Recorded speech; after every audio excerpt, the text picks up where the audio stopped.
नमस्कार मित्रांनो, grey market trade या मराठी युट्यूब चॅनलमध्ये सगळ्यांचं सहर्ष स्वागत आहे. तर मित्रांनो, आज आपण बघणार आहोत मंगळवारच्या ट्रेडिंग सेशनमध्ये आपण निफ्टी आणि बँक निफ्टीमध्ये कशा पद्धतीने ट्रेड करू शकतो आणि त्याच्यासाठी कोणत्या लेवल महत्त्वाचे आहे. तर मित्रांनो, ह्या आठवड्यामध्ये शुक्रवारी मार्केटला सुट्टी असल्यामुळे मार्केटमध्ये जे काही येणारे ट्रेडिंग सेशन आहेत ते आपल्याला एकतर व्होलाटाईल ट्रेडिंग सेशन बघायला मिळतील किंवा साइडवेज ट्रेडिंग सेशन बघायला मिळतील. कारण की मार्केट सध्या काय करते, ही जी काही अप्पर ट्रेंड लाईनचा रेजिस्टन्स पॉईंट आहे, ह्या रेजिस्टन्स पॉईंटला सध्या ट्रेड करते.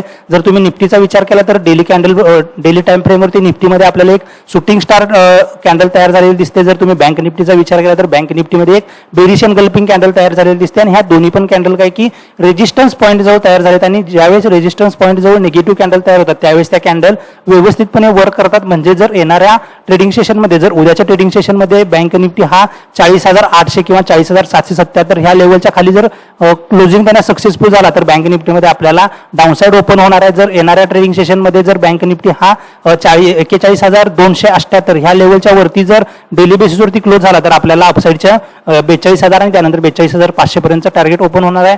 जर 40,700च्या खाली जर बँक निफ्टी डेली टाइम फ्रेमवरती क्लोज झाला तर परत बँक निफ्टीमध्ये आपल्याला 40,152 आणि 40,000 पर्यंत पण टार्गेट बघायला मिळू शकतं. कारण की ह्या लेवलवरून बँक निफ्टीमध्ये आपल्याला एक फ्रेश ब्रेकआउट बघायला मिळालं. त्यामुळे ही जी काही लेवल आहे ह्या लेवलला टेस्ट करण्यासाठी बँक निफ्टी येऊ शकतो आणि नंतर ही लेवल टेस्ट करून बँक निफ्टीमध्ये आपल्याला परत हायर साईडला एक चांगला ट्रेड मिळू शकतो. पण त्यासाठी बँक निफ्टीमध्ये जे काही कॅन्डल पॅटर्न तयार होत आहे किंवा जर बँक निफ्टीचे कॉम्पोनंट जर तुम्ही ऑब्झर्व केले तर HDFC बँक हा फक्त बँक निफ्टीला होल्ड करून ठेवायचं काम केलंय. जर बँक निफ्टीला हायर साईडला जायचं असेल तर आपल्याला बँक निफ्टीमध्ये HDFC बँक असेल, ICICI बँक असेल, ॲक्सिस बँक असेल, SBI असेल, कोटक बँक असेल, ह्या सगळ्या बँकांनी बँक निफ्टीच्या अपसाईडच्या रॅलीमध्ये पार्टिसिपेट करायला पाहिजे. त्यानंतर आपल्याला हायर साईडला बँक निफ्टीमध्ये 41,500 असेल, 42,000 असेल किंवा 43,000 पर्यंत टार्गेट येणाऱ्या ट्रेडिंग सेशनमध्ये बघायला मिळू शकतं. जोपर्यंत बँक निफ्टी तुम्हाला 40,800च्या वरती मिळते तोपर्यंत तुम्हाला बँक निफ्टीमध्ये बाय ऑन डीप ही स्ट्रॅटेजी यूज करायची आहे आणि जसं बँक निफ्टी हा 40,800च्या खाली डेली बेसिसवरती क्लोजिंग देण्यास सक्सेसफुल होईल तसं बँक निफ्टीमध्ये आपल्याला जी काही सेल ऑन राईज आहे किंवा जसा बँक निफ्टीमध्ये चार्ट पॅटर्न तयार होईल त्यानुसार आपल्याला बँक निफ्टीमध्ये ट्रेडिंग स्ट्रॅटेजी यूज करायची आहे. जर तुम्ही निफ्टीचा विचार केला तर निफ्टीसाठी जो काही सपोर्ट आहे तो 17,500 ही जी काही लेवल आहे ह्या लेवलमध्ये निफ्टीसाठी सपोर्ट आहे. जर निफ्टी 17,500च्या खाली डेली बेसिसवरती क्लोजिंग देण्यास सक्सेसफुल झाला तर निफ्टीमध्ये आपल्याला परत 17,180 पर्यंत टार्गेट डाऊनसाईडला बघायला मिळू शकतं. ही लेवल निफ्टी टेस्ट करू शकतो आणि त्यानंतर निफ्टीमध्ये आपल्याला परत हायर साईडला निफ्टी जाताना दिसू शकतो. त्याच्यासोबत निफ्टीमध्ये जर रॅली यायची असेल तर रिलायन्स इंडस्ट्रीजचे स्टॉक्स असतील, त्यानंतर अदानी ग्रुपचे स्टॉक्स असतील, हे हायर साईडला पार्टिसिपेट केलं तरच आपल्याला निफ्टीमध्ये हायर साईडला 18,000 पर्यंत टार्गेट बघायला मिळू शकतं. पण निफ्टी आणि बँक निफ्टी हायर साईडला स्वतःला होल्ड करून ठेवते, ही एक चांगली गोष्ट आहे.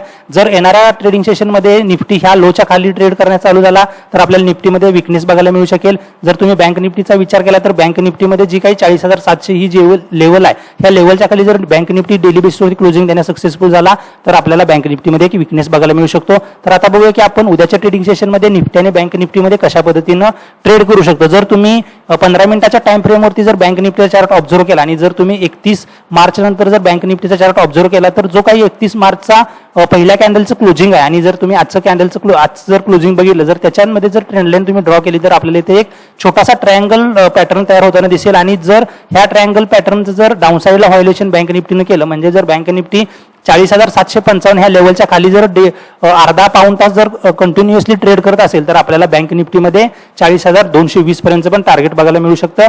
त्यासाठी बँक निफ्टीनं 40,775 ह्या लेवलच्या खाली कंटिन्युअसली अर्धा पाऊण तास काय की ट्रेड करायला पाहिजे आणि त्यानंतर आपल्याला तिथं जे काही निगेटिव्ह चार्ट पॅटर्न आहेत म्हणजे लोअर लो फॉर्मेशन करत जर बँक निफ्टी येत असेल आणि त्याच्यासोबत बँक निफ्टी जे काही कॉम्पोनंट आहेत ते कॉम्पोनंट जर लोअर लो फॉर्मेशन करत असतील तर आपल्याला बँक निफ्टीमध्ये परत 40,222 पर्यंतच्या लेवल बँक निफ्टीमध्ये बघायला मिळू शकतात. आता जोपर्यंत बँक निफ्टी 40,966च्या वरती कंटिन्युअसली एक तासभर ट्रेड करत नाही तोपर्यंत आपल्याला बँक निफ्टीमध्ये 41,055, 41,123 आणि 41,244 पर्यंत टार्गेट बघायला मिळणार नाही. म्हणजे जर उद्याच्या ट्रेडिंग सेशनमध्ये बँक निफ्टी फ्लॅट ओपन झाला आणि जर बँक निफ्टी इथं 15 ते 20 मिनिटं कंटिन्युअसली कन्सोलिडेशन करायला चालू झाला आणि त्यानंतर जर बँक निफ्टीनं 40,966 ही लेवल जर हायर साईडला ब्रेक केली तर आपल्याला बँक निफ्टीमध्ये कॉल साईडला ट्रेड करायचा. त्यावेळेस बँक निफ्टीमध्ये पहिलं टार्गेट असणार आहे 41,055, दुसरं टार्गेट असणार आहे 41,000 41,123 आणि तिसरं टार्गेट असणार आहे ते 41,244. जर बँक निफ्टीनं जर 41,123 ही जर लेवल होल्ड केली तर बँक निफ्टीमध्ये आपल्याला उद्याच्या ट्रेडिंग सेशनमध्ये 41,400 पर्यंत पण टार्गेट बघायला मिळू शकतं, कारण की जे काही शॉर्ट कव्हर होणार आहेत 41,123च्या वरती ते खूप फास्ट शॉर्ट कव्हर होणार आहेत आणि त्यावेळेस आपल्याला बँक निफ्टीमध्ये जो काही मोमेंटम क्रिएट होणार आहे तो मोमेंटम बँक निफ्टीला 41,400 पर्यंत घेऊन जायचं काम करू शकतो. जर उद्याच्या ट्रेडिंग सेशनमध्ये बँक निफ्टी फ्लॅट ओपन झाला आणि जोपर्यंत बँक निफ्टी 40,755च्या खाली ट्रेड करत नाही तोपर्यंत तुम्हाला बँक निफ्टीमध्ये निगेटिव्ह व्ह्यू ठेवायचा नाही, तोपर्यंत तुम्हाला बँक निफ्टीमध्ये बाय ऑन डिप ही स्ट्रॅटेजी यूज करायची आहे. जर बँक निफ्टी उद्याच्या ट्रेडिंग सेशनमध्ये जास्त गॅप डाऊन ओपन झाला म्हणजे 200-300 पॉईंट जर गॅप डाऊन ओपन झाला 40,600 40,550 ह्या लेवलला जर bank Nifty gap down open झाला आणि जर बँक निफ्टीनं पहिली कॅन्डल किंवा पहिल्या 15 मिनिटात जर बँक निफ्टीने एखादी रेंज तयार केली आणि त्या रेंजला जर बँक निफ्टीनं हायर साईडला ब्रेक केलं तर त्यावेळेस तुम्ही बँक निफ्टीमध्ये कॉल ऑप्शन बाय करू शकता. त्यावेळेस तुम्हाला परत बँक निफ्टीमध्ये 40,800 पर्यंत टार्गेट बघायला मिळू शकतं. जर बँक निफ्टी जास्त गॅप डाऊन ओपन झाला आणि बँक निफ्टी जर लोअर लो फॉर्मेशन करून जर खालच्या साईडला जात असेल आणि त्याच्यासोबत जर HDFC बँक आणि SBI मध्ये जर सेलिंग प्रेशर क्रिएट झालं तर आपल्याला बँक निफ्टीमध्ये परत डाऊन साईडला 100 ते 120 पॉईंटचा ट्रेड मिळू शकतो. त्यासाठी जे काही बँक निफ्टीचे कॉम्पोनंट ते कॉम्पोनंट कशा पद्धतीनं ट्रेड करतात ह्याच्यावरती तुम्हाला जास्त गॅप डाऊन झाल्यानंतर ट्रेड करायचा आहे. जर मार्केट जास्त गॅप ओपन झालं म्हणजे 41,055 41,100 ह्या लेवलमध्ये जर मार्केट गॅप ओपन झाले आणि त्यानंतर जर मार्केटनं ती लेवल जर होल्ड केली 15-20 मिनिटं जर मार्केटनं ती लेवल होल्ड केली आणि त्यानंतर जर मार्केट हायर साईडला निघत असेल तर आपल्याला बँक निफ्टीमध्ये कॉल ऑप्शन बाय करायचा आहे. कारण की सध्या जर बँक निफ्टीचा तुम्ही शॉर्ट टर्म ट्रेंड जर बघितला तर बँक निफ्टीमध्ये बाय ऑन डीप हा ट्रेंड आहे म्हणजे बुलिश ट्रेंड चालू आहे. त्यामुळे जी काही रेंज तयार होणार आहे त्या रेंजला जर बँक निफ्टीनं हायर साईडला ब्रेक केलं तर बँक निफ्टीमध्ये परत आपल्याला 200 ते 250 पॉईंटचा अपसाईडची रॅली बघायला मिळू शकते. तर उद्याच्या ट्रेडिंग सेशनमध्ये आपल्याला चांगला ट्रेड कधी मिळणार आहे ज्यावेळेस बँक निफ्टी हा फ्लॅट ओपन होणार नाही. जर फ्लॅट ओपन होऊन जर बँक निफ्टीनं 40,755 ही लेवल जर डाऊनसाईडला ब्रेक केली तर बँक निफ्टीमध्ये आपल्याला 40,600 असेल 40,550 असेल आणि 40,500 पर्यंत पण टार्गेट बघायला मिळणार आहे. त्यासाठी बँक निफ्टीनं फ्लॅट ओपन व्हायला पाहिजे आणि त्याच्यानंतर जे काही बँक निफ्टीचे कॉम्पोनंट ते कॉम्पोनंट पण काय की लोअर लो तयार करताना लोअर लो तयार करत तिथं ट्रेड करायला पाहिजे. त्यावेळेस आपल्याला बँक निफ्टीमध्ये निगेटिव्ह साईडचा जो काही ट्रेड क्रिएट होणार आहे किंवा जनरेट होणार आहे तो खूप फास्ट पद्धतीचा असणार आहे. जर तुम्ही निफ्टीचा विचार केला तर निफ्टीसाठी जो काही सपोर्ट आहे तो 17,580 हा निफ्टीसाठी खूप स्ट्रॉंग सपोर्ट आहे. जोपर्यंत निफ्टी तुम्हाला 17,580च्या वरती मिळतोय तोपर्यंत तुम्हाला निफ्टीमध्ये बाय ऑन डिप ही स्ट्रॅटेजी यूज करायची आहे. जर निफ्टी 17,580च्या खाली ट्रेड करायला चालू झाला तर निफ्टीमध्ये तुम्हाला सेल पोझिशन क्रिएट करायचे आहे. त्यावेळेस तुम्हाला पुट ऑप्शन हा बाय करायचा आहे. त्यावेळेस तुमचं पहिलं टार्गेट असणार आहे ते 17,533, दुसरं टार्गेट असणार आहे 17,500 आणि तिसरं टार्गेट असणार आहे ते 17,420. जर 17,500 लेवल जर निफ्टीला होल्ड नाही करता आली तर निफ्टीमध्ये जे काही सेलिंग प्रेशर येणार आहे ते खूप फास्ट निफ्टीमधलं सेलिंग प्रेशर असणार आहे. त्यामुळे निफ्टी 17,500च्या लेवलला कशा पद्धतीनं ट्रेड करतो आणि जर निफ्टीनं तिथं जर 17,500 लेवल जर होल्ड केले आणि त्यानंतर जर निफ्टीमध्ये एखादा हॅमर कॅन्डल तयार झाली आणि त्यानंतर जर निफ्टी त्या हॅमरच्या हायच्या वरती ट्रेड करायला चालू झाला तर निफ्टीमध्ये परत तुम्हाला 17,600 आणि 17,650 पर्यंत टार्गेट बघायला मिळू शकतं.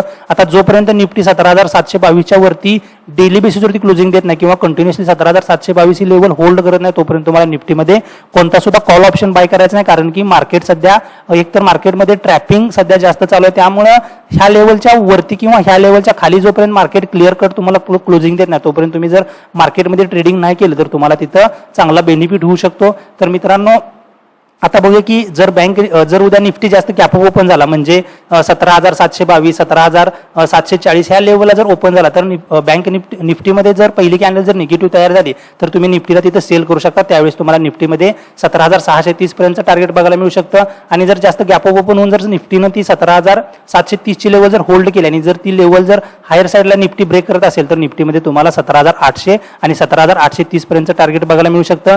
जर उद्याच्या ट्रेडिंग सेशनमध्ये निफ्टी जर जास्त गॅप डाऊन ओपन झाला म्हणजे 17,540 17,550 ह्या लेवलला जर ओपन झाला आणि इथं जशी निफ्टीमध्ये इथं हॅमर कॅन्डल तयार झाली तशी जर हॅमर कॅन्डल तिथं निफ्टीमध्ये तयार झाली तर त्यावेळेस तुम्ही निफ्टीला बाय करू शकता. त्यावेळेस तुम्हाला निफ्टीमध्ये परत 17,650 पर्यंत टार्गेट बघायला मिळू शकतं. त्यासाठी निफ्टी उद्या कशा पद्धतीनं ओपनिंग देतो ह्याच्यावरती तुम्हाला निफ्टीमध्ये तुमचा ट्रेड प्लॅन करायचा आणि तुमचा जो काही स्टॉप लॉसेस आहे तो स्टॉप लॉस व्यवस्थित प्रॉपर फॉलो करायचा. तर आता बघूया की जे काही बँक निफ्टीचे कॉम्पोनंट ते कॉम्पोनंट कशा पद्धतीनं ट्रेड करतायत. जर बँक निफ्टीला हायर साईडला ट्रेड करायचं असेल तर बँक निफ्टी जे काही काही कॉम्पोनंट आहेत ते कॉम्पोनंट हायर साईडला ट्रेड करणं खूप गरजेचं आहे. त्यामुळं ह्या कॉम्पोनंटमध्ये कशा पद्धतीनं चार्ट पॅटर्न डेव्हलप होतात याचे आपण आता इन डिटेल्स बघूया. तर जर तुम्ही एचडीएफसी बँकचा चार्ट ऑब्झर्व केला तर एचडीएफसी बँकमध्ये इथं चांगल्या मोमेंटम नंतर एक पॉज कॅन्डल तयार झाले, म्हणजे ते इनसाइड कॅन्डल तयार झाले आणि ती इनसाइड कॅन्डल डॉट जो काही एचडीएफसी बँकचा रेजिस्टन्स आहे 1670 रुपये, ह्या 1670 रुपयेच्या डॉट तिथं ही इनसाइड कॅन्डल तयार झाले. जर उद्याच्या ट्रेडिंग सेशनमध्ये एचडीएफसी बँक 1670च्या वरती ट्रेड करायला चालू झाला तर एचडीएफसी बँकमध्ये परत आपल्याला 1680 आणि 1685 पर्यंतचं टार्गेट बघायला मिळू शकतं. जर उद्याच्या ट्रेडिंग सेशनमध्ये जर एचडीएफसी बँक 1650च्या खाली ट्रेड करायला चालू झाला तर एचडीएफसी बँकमध्ये परत आपल्याला 1640 आणि 1630 पर्यंत टार्गेट बघायला मिळू शकतं. तर उद्या एचडीएफसी बँक कशा पद्धतीने ट्रेड करतो ह्याच्यावरती बँक निफ्टीचा पण मोमेंटम खूप डिपेंड आहे. जर तुम्ही ॲक्सिस बँकचा जर चार्ट ऑब्झर्व केला तर कंटिन्युअसली 3 दिवस झाले ॲक्सिस बँकमध्ये एक सेलिंग प्रेशर क्रिएट झालेला आहे. जर उद्याच्या ट्रेडिंग सेशनमध्ये ॲक्सिस बँक हा 840च्या खाली जर ट्रेड करायला चालू झाला तर ॲक्सिस बँकमध्ये परत आपल्याला 835 आणि 830 पर्यंत टार्गेट बघायला मिळणार नाही. आणि जोपर्यंत ॲक्सिस बँक आता 865च्या वरती ट्रेड करणार तोपर्यंत ॲक्सिस बँकमध्ये आपल्याला नवीन बायर्स ऍक्टिव्हेट होताना दिसणार नाहीत. नेक्स्ट बँक आहे ती आयसीआयसीआय बँक. जर आयसीआयसीआय बँकचा जर तुम्ही चार्ट ऑब्झर्व केला तर आयसीआयसीआय बँकमध्ये 864 ते 860 ही जी काय लेवल आहे ह्या लेवलमध्ये आयसीआयसीआय बँकसाठी एक सपोर्ट आहे. जर उद्याच्या ट्रेडिंग सेशनमध्ये जर तुम्हाला आयसीआयसीआय बँक हा 860च्या लेवलला जर मिळाला त्यावेळेस तुम्ही आयसीआयसीआय बँकला इंट्राडेसाठी बाय करू शकता. त्यावेळेस तुम्हाला आयसीआयसीआय बँकमध्ये 870 आणि 872 पर्यंत पण टार्गेट बघायला मिळू शकतं. जर आयसीआयसीआय बँक कंटिन्युअसली 860च्या खाली जर कंटिन्युअसली ट्रेड करत असेल तर तुम्ही आयसीआयसीआय बँकला इंट्राडेसाठी सेल पण करू शकता. त्यावेळेस तुमचा जो काही स्टॉप लॉस असणार आहे तो 865 असेल आणि त्यावेळेस तुमचं जे काही टार्गेट असणार ते 855 पर्यंतचं टार्गेट तुम्हाला आयसीआयसीआय बँकमध्ये बघायला मिळू शकतं. नेक्स्ट बँक आहे ती एसबीआय. तर एसबीआय काय की जी काही 532 ही जी लेवल आहे ह्या लेवलला सध्या एसबीआयनं होल्ड केलेला आहे आणि एसबीआयसाठी जो काही सपोर्ट आहे तो 518 ते 515 ही जी काही लेवल आहे ह्या लेवलच्या दरम्यान एसबीआयमध्ये सपोर्ट आहे. जर येणाऱ्या कालखंडामध्ये जर एसबीआय हा 533च्या वरती डेली बेसिसवरती क्लोजिंग देण्यास सक्सेसफुल झाला तर एसबीआय मध्ये आपल्याला 550 आणि 560 पर्यंत टार्गेट ओपन होणार आहे. आणि जर 515च्या खाली जर एसबीआय डेली बेसिसवरती क्लोजिंग द्यायला सक्सेसफुल झाला तर एसबीआय मध्ये परत आपल्याला 500 रुपयेपर्यंत टार्गेट बघायला मिळू शकतं. जर उद्याच्या ट्रेडिंग सेशनमध्ये एसबीआय हा 531च्या वरती जर ट्रेड करताना तुम्हाला मिळाल तर एसबीआय मध्ये तुम्हाला 535 आणि 537 पर्यंत टार्गेट बघायला मिळणार आहे. आणि जर एसबीआय उद्या 522च्या खाली जर ट्रेड करताना मिळाला तर एसबीआय मध्ये तुम्हाला 515 आणि 512 पर्यंत टार्गेट बघायला मिळणार आहे. नेक्स्ट बँक आहे ती कोटक बँक. तर कोटक बँकसाठी जो काही महत्त्वाचा रेजिस्टन्स आहे तो 1764 ते 1770 ही जी काही लेवल आहे ह्या लेवलमध्ये कोटक बँकसाठी एक रेजिस्टन्स आहे. जर उद्याच्या ट्रेडिंग सेशनमध्ये कोटक बँक 1770च्या वरती ट्रेड करायला चालू झाला तर कोटक बँकमध्ये तुम्हाला 1775 आणि 1783 पर्यंत टार्गेट बघायला मिळणार नाही. आणि जोपर्यंत कोटक बँक 1735च्या खाली डेली बेसिसवरती क्लोजिंग देत नाही तोपर्यंत तुम्हाला कोटक बँकमध्ये नवीन सेलर्स ऍक्टिव्हेट होताना दिसणार नाहीत. नेक्स्ट बँक आहे ती येऊ स्मॉल बँक. तर येऊ स्मॉल बँक जो काही सपोर्ट लेवल आहे या सपोर्ट लेवलला स्वतःला होल्ड करत आहे. जर उद्याच्या ट्रेडिंग सेशनमध्ये येऊ स्मॉल बँक 573च्या वरती जर ट्रेड करायला चालू झाला तर येऊ स्मॉल बँकमध्ये तुम्हाला परत 580 आणि 585 पर्यंत टार्गेट बघायला मिळू शकतं. जोपर्यंत येऊ स्मॉल बँक 550च्या खाली डेली बेसिसवरती क्लोजिंग देत नाही तोपर्यंत येऊ स्मॉल बँकमध्ये तुम्हाला नवीन सेलर्स ऍक्टिव्हेट होताना दिसणार नाहीत. नेक्स्ट बँक आहे ती इंडसइंड बँक. तर इंडसइंड बँक पण जी काही रेजिस्टन्स लेवल आहे रेजिस्टन्स लेवलला स्वतःला होल्ड करून ठेवतोय. जर इंडसइंड बँक 1092च्या वरती ट्रेड करायला चालू झाला तर इंडसइंड बँकमध्ये तुम्हाला परत 1110 आणि 1125 पर्यंत टार्गेट बघायला मिळणार आहे. आणि जर इंडसइंड बँक येणाऱ्या ट्रेडिंग सेशनमध्ये जर 1055च्या खाली डेली बेसिसवरती क्लोजिंग देण्यास सक्सेसफुल झाला तर इंडसइंड बँकमध्ये परत तुम्हाला 1034 आणि 1000 पर्यंत टार्गेट बघायला मिळणार आहे. तर मित्रांनो सध्या ओव्हरऑल मार्केट हे काय की रेजिस्टन्स पॉईंट जवळ ट्रेड करते आणि जर इथून जर निफ्टी आणि बँक निफ्टीमध्ये एक हेल्दी करेक्शन आलं तर त्यानंतर बँक निफ्टी आणि निफ्टीमध्ये आपल्याला अपसाईडला जाण्यासाठी खूप वाव असणार आहे. त्यामुळं आता सध्या तुम्ही ट्रेडिंग करण्यास गडबड करू नका. एकतर बँक निफ्टीला 40,700च्या खाली क्लोजिंग देऊ द्या, नाहीतर 41,255 ही जी काय लेवल आहे किंवा 41,300 ही जी काय लेवल आहे ह्याच्यावरती बँक निफ्टीला क्लोजिंग देण्यास सुरुवात करू द्या. त्यानंतरच तुम्ही तुमचे जे काही मोठ्या पोझिशन आहेत त्या मोठ्या पोझिशन घेऊन ट्रेड करा. तोपर्यंत तुम्हाला ह्या 40,800 ते 41,300 ह्या 500 पॉईंटच्या रेंजमध्ये छोट्या पोझिशनवरती काम करायचं, छोट्या स्टॉप लॉसेसवरती काम करायचं आणि तुमचा जो काही रिस्क रिवॉर्ड रेशो असणार आहे तो रिस्क रिवॉर्ड रेशो मेंटेन करून चालायचा आहे. म्हणजे जो काही तुमचा स्टॉप लॉस असणार आहे तो खूप छोटा ठेवायचा आहे आणि जे काही तुमचं टार्गेट असणार आहे ते तुम्ही 1:1, 1:2 जर ह्या टार्गेटनं जर तुम्ही काम केलं तर तुम्हाला तिथं चांगला रिस्क रिवॉर्ड रेशो मिळू शकतो. तर मित्रांनो हा व्हिडिओ आवडला असेल तर व्हिडिओ लाईक करा, चॅनलला सबस्क्राईब करा आणि शेअर करा. धन्यवाद. जय हिंद, जय महाराष्ट्र.